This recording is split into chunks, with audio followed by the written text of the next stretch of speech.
Hi, I'm Pastor Steve Crittenden of Epiphany of Christ Lutheran Church in Apache Junction, Arizona. Welcome to our Bible study. And we are looking, as we did last week, not so much at actual Bible study itself, but we're looking at some of the practices we have around the celebration of the birth of our Lord Jesus Christ. And this is a time that we read in Luke that the angel said was good news of great joy for all people. And so we want to look at some of the joy-giving practices that we have around the celebration of Christmas. And we're going to start, of course, we can't talk about the celebration of Christmas in the North American and European culture without talking about St. Nicholas. And so we will do that. We'll start that right now. St. Nicholas was a bishop. He was a bishop of Myra, which is in present-day Turkey.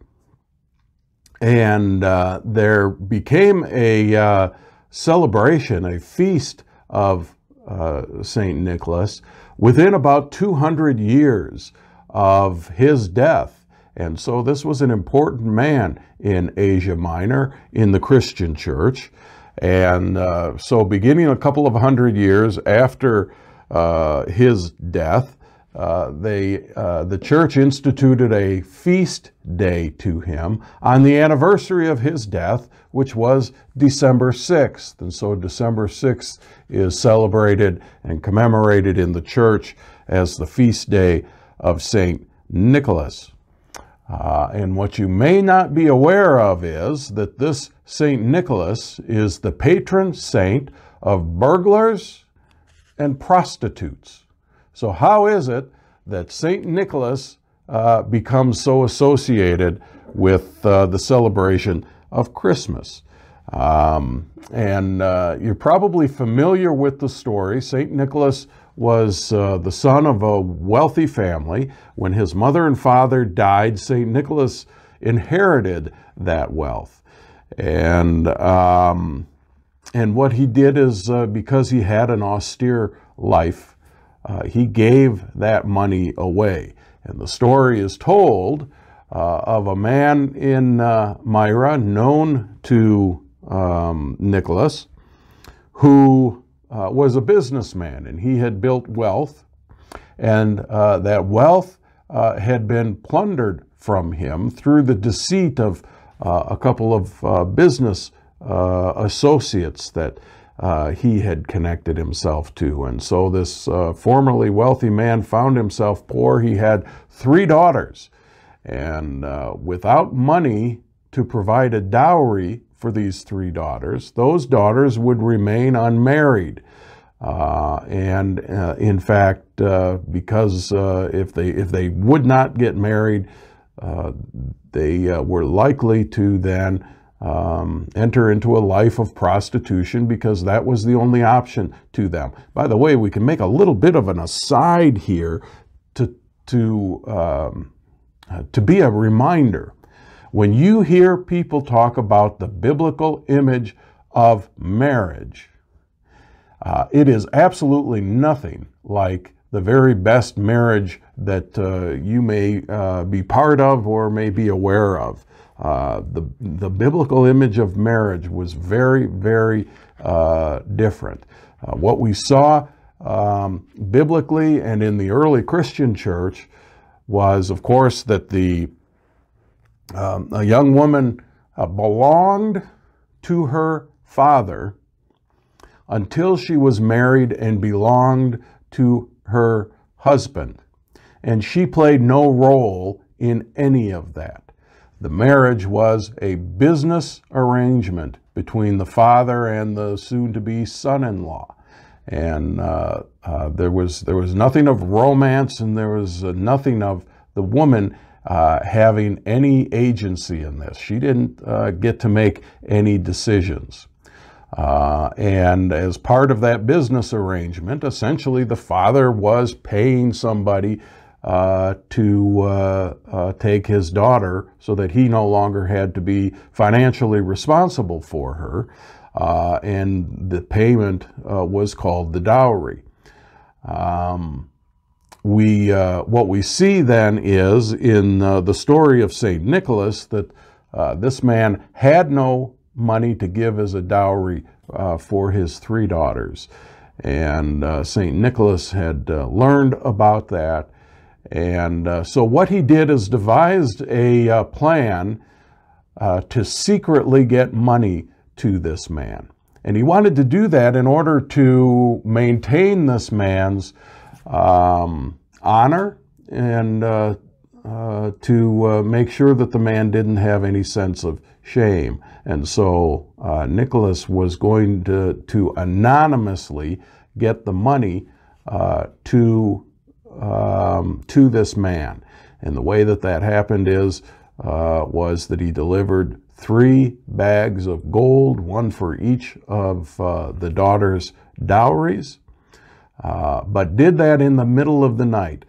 Literally broke into the home and put those bags of gold on the table. May have been successive days. It may have been over a period actually of 3 years, 1 year for each of the daughters as they grew. But this is the story of what happened. We don't know exactly, we don't know who this man was, we don't know exactly the details of the story, and I suspect that it's probably not a historically accurate, it's probably based on some accuracy, but the reality is that St. Nicholas wanted to maintain anonymity in doing this for the sake of the honor of this man, and St. Nicholas certainly wouldn't have told anybody that he did this, so I don't know how anyone knows that St. Nicholas did that. But it really doesn't matter. There are lots and lots of other stories of this man's great generosity. By the way, because of this connection with breaking into the man's house and caring for the man's daughters, St. Nicholas is also the patron saint of unmarried people and of children. And so that's the connection that we have between St. Nicholas and our celebration of Christmas. Now, one of the things we have the name of St. Nicholas and we have Santa Claus. It actually, you know, we in the United States often tend to think that we were the ones who did everything. And so we took St. Nicholas and made it Santa Claus, but it's really not the way that that happened. Actually, the feast day of St. Nicholas was celebrated throughout the church, including in Dutch-speaking places, where he was called Sint Nicholas. And Sint Nicholas became Sinterklaas, which then became Santa Claus. And so the name of Santa Claus comes to us from St. Nicholas, but it comes through the Dutch celebration of Christmas. One of the practices on the feast day of St. Nicholas, December 6th, was the giving of presents on that night. And that continued until a troublemaker named Martin Luther came along. During the Reformation, now the most radical of the reformers, including some Dutch and those people that we call the Puritans, what the most radical of the reformers did is they wanted to break away from any Roman Catholic practices, and they didn't want anything to do with St. Nicholas. Now, Martin Luther wasn't one of the radicals compared to others in the Reformation, but he did want to do things a little differently than the Roman Catholic practice was. And what Martin Luther did is move the practice of giving gifts from the feast day of St. Nicholas on December 6th to the most joyous day, the most joyous celebration of the year, which is the night before the anniversary of Christ's birth.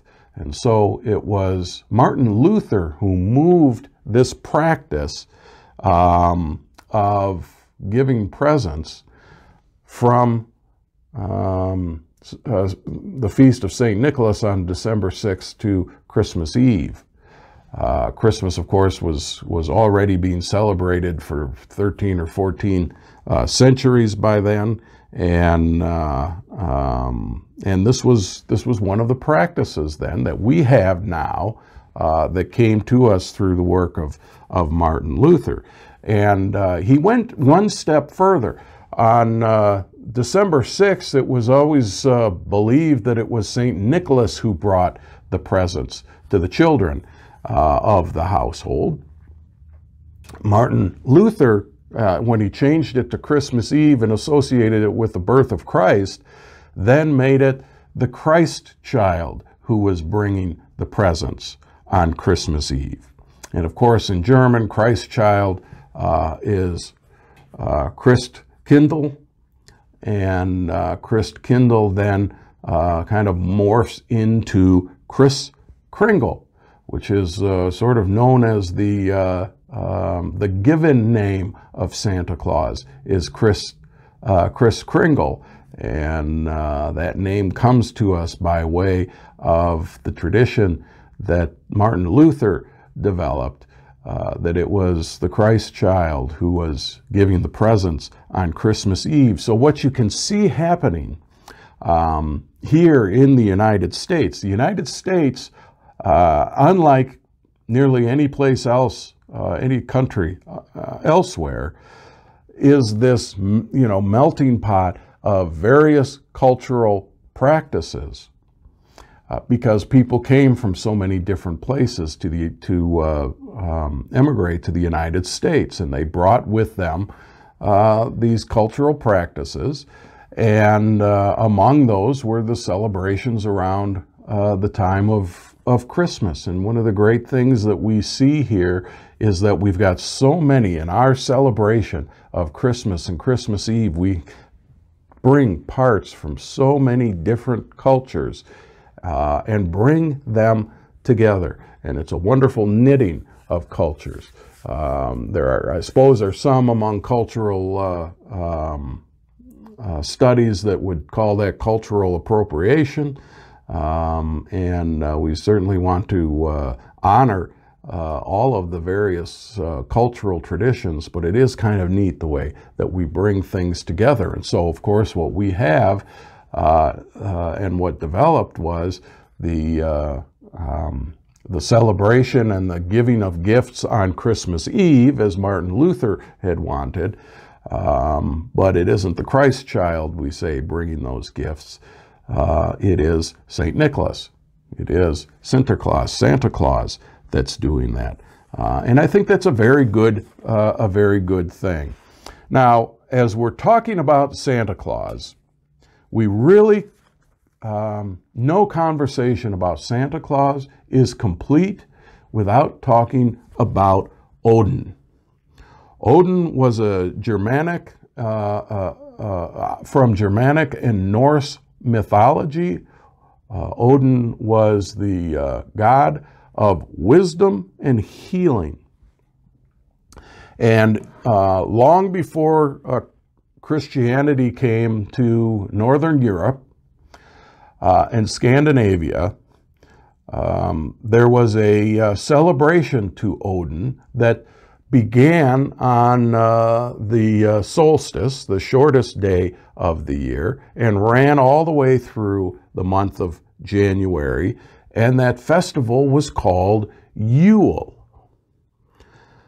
Now, in Old English, as the festival spread and the feast to Odin moved outside of the Germanic and Norse areas and moved into England, in Old English, Odin was known as Woden.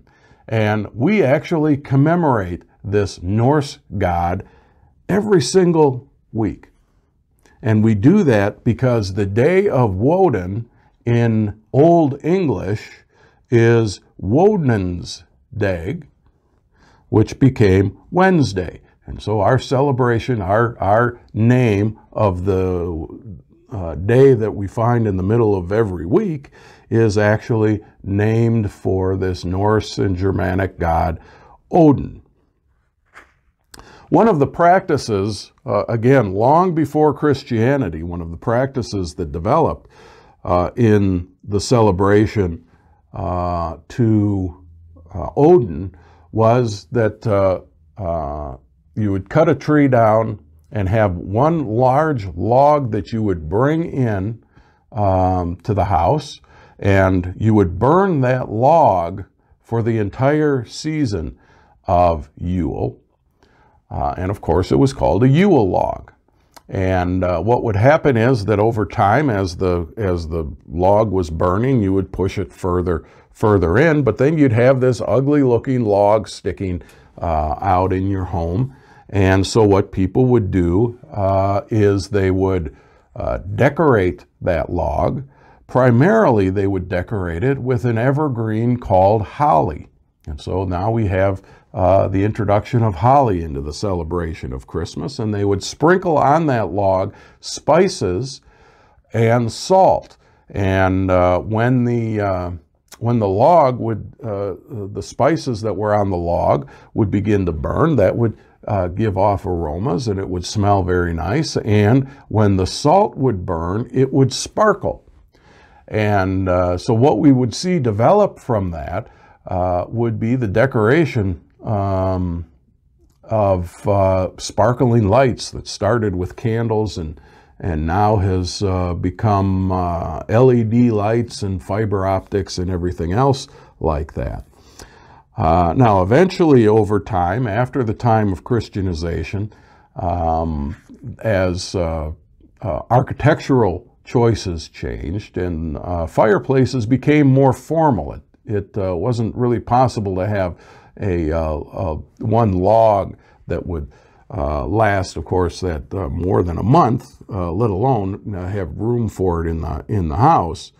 And as this Yule practice became part of the practices around Christmas Eve, what you would see is that you would have one log that you would prepare, and that would be burned on Christmas Eve. So you would have this log that was decorated with ivy and decorated with other evergreens and in other ways, and that would be burned on Christmas Eve. And so we still see today the inclusion in Christmas decorations of log-based decorations, and that comes from the Yule log.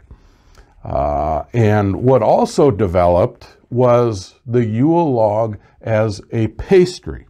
And as a pastry, this was like a rolled sponge cake. And it kind of came in and out of fashion. And it was sort of revived in the 19th century among Parisian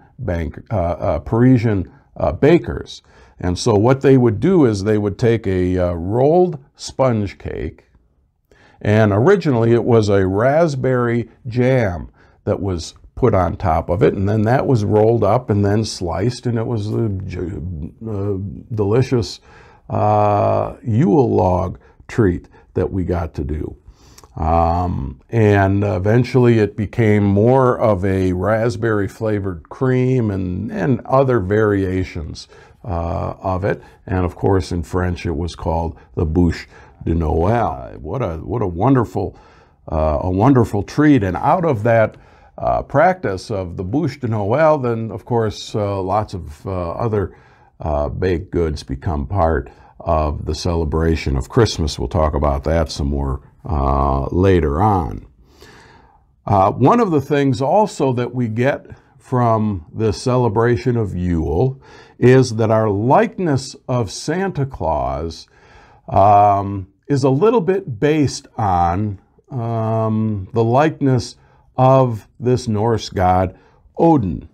Now, of course, there weren't, when these mythologies began, there were just simply descriptions of what Odin looked like. Later, there would be drawings and paintings of Odin, and really the most famous is this one. This is from the late 1800s, from a Swedish painter named Georg von Rosen. And this is really important in the development of our imagery of Santa Claus. And here's kind of the way things happened.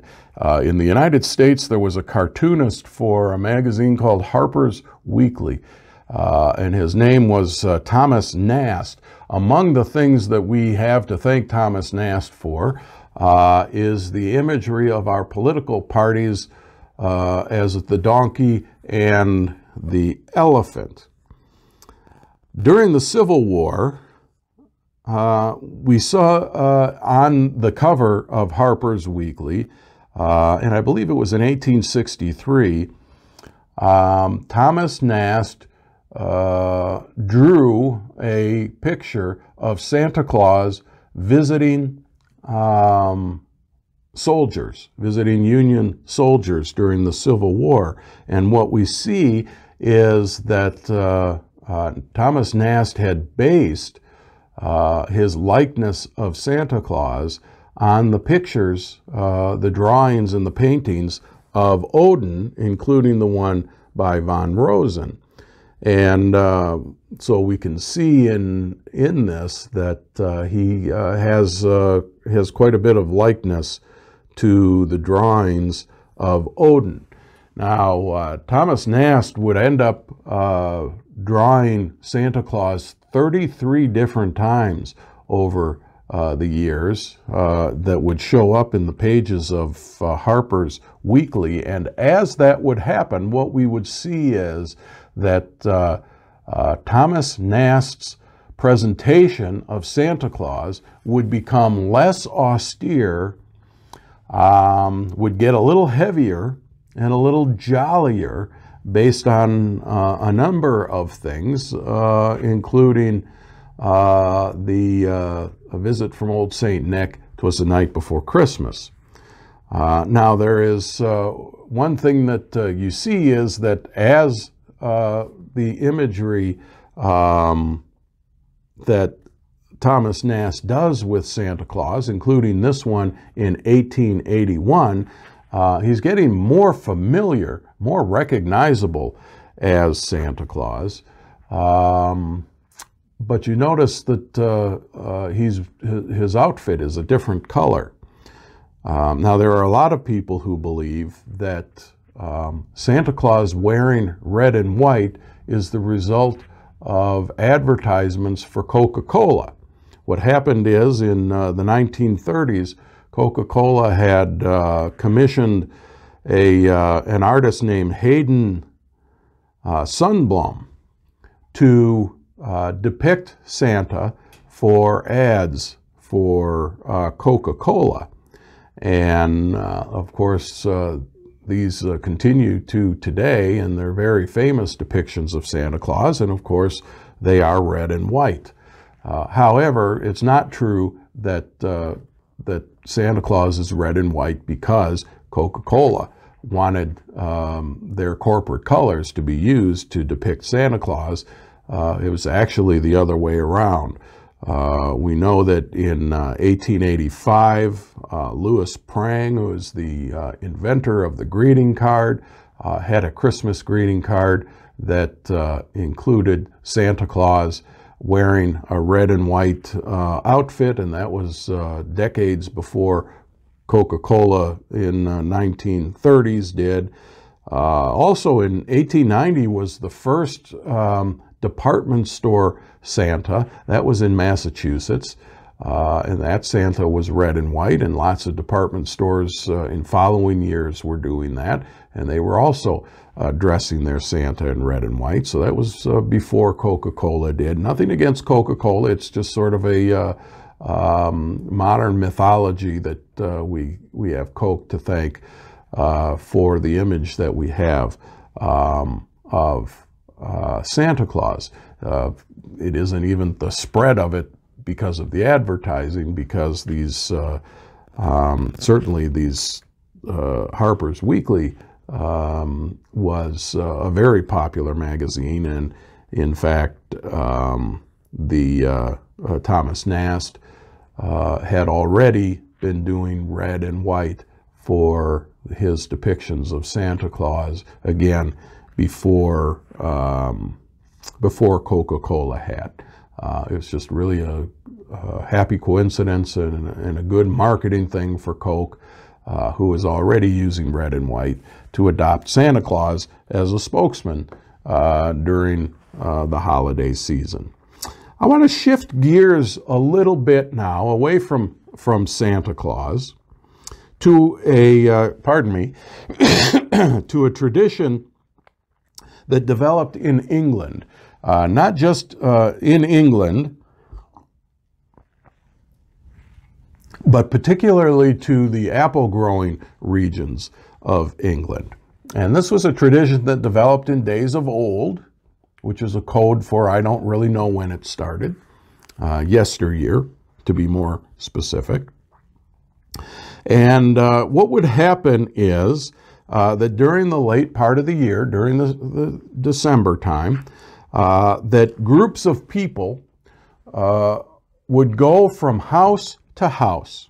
And what they would do is that they would knock on the door of that house, and the owner and the family would come to the door, and the group of people would wish the family well for the year to come, and they would wish that they would be in good health. This was a practice that was done in the hopes that then the apple harvest for the following year would be a good one. And so they would go from house to house and would offer this wish to the house that you would be in good health. In Old English, the word that means be in good health is wassail.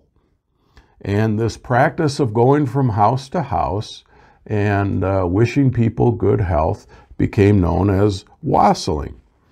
As you can imagine, on a cold December day, they wanted to have a little bit of internal warmth as they were doing this, and so they developed an alcoholic drink that's also called wassail. It's made from fermented apple cider with sugar and cinnamon and ginger and nutmeg and pieces of spiced toast in there, and they would use they would carry this in what was called a wassailing bowl. And that small bowl, not a punch bowl, but a wassailing bowl, would be carried with this group from house to house. And what would happen is they would knock on the door of the house, and the husband and the family would come to the door, and they would offer a cup of the wassail to the man of the house, and the members of the group would dip their cups in to the bowl, and whoever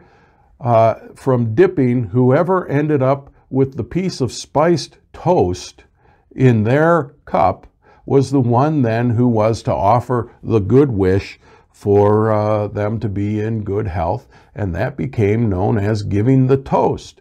And that's where we get the practice of toasting for something good, and why we call it that. Now, one of the things that that people would find as they were wassailing is that sometimes people wouldn't answer the door.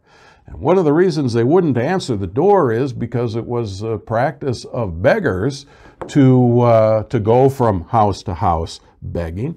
And so this group of people that would be going, doing their wassailing, wanted to make sure the people of the house knew that they were not beggars. And so what they would do is they would come to the house, knock on the door, and begin singing the song, "Here We Come A-Wassailing."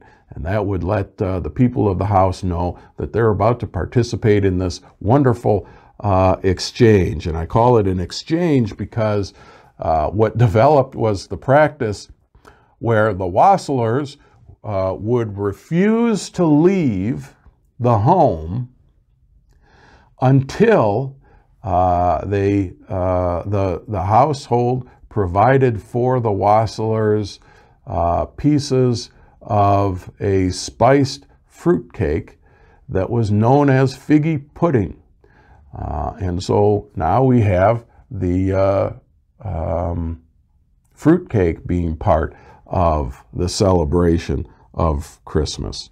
And of course, what we saw happen over time is that this became the practice of caroling, where groups of people would go from house to house singing Christmas hymns and Christmas carols. Again, I hope that you see that these things are not really frivolous. Remember what I said, you keep hearing me say this about what the angels said to the shepherds on the occasion of Christ's birth. The announcement of Christ's birth was good news, which is the word gospel. It was good news of great joy for all people. So this single event, the birth of Jesus Christ, is the foundational source of all of our joy. And the celebration of Christmas is the most joyous season of the year. And these practices that we see develop, I hope that what you notice is that they aren't selfish practices. And in fact, what we see develop are practices that involve the community. And so there is this joy that is meant for the entire community to be shared with everybody at the occasion of the celebration of the birth of Jesus Christ. There's some more celebration things that I want to talk about at our next Bible study. And so I hope that you will join us for that. And we are in a period of pandemic. We can't do any wassailing. We can't do really any carol singing, but it can't keep us from having joy during this season. And I hope that in the week to come that you are blessed with great joy.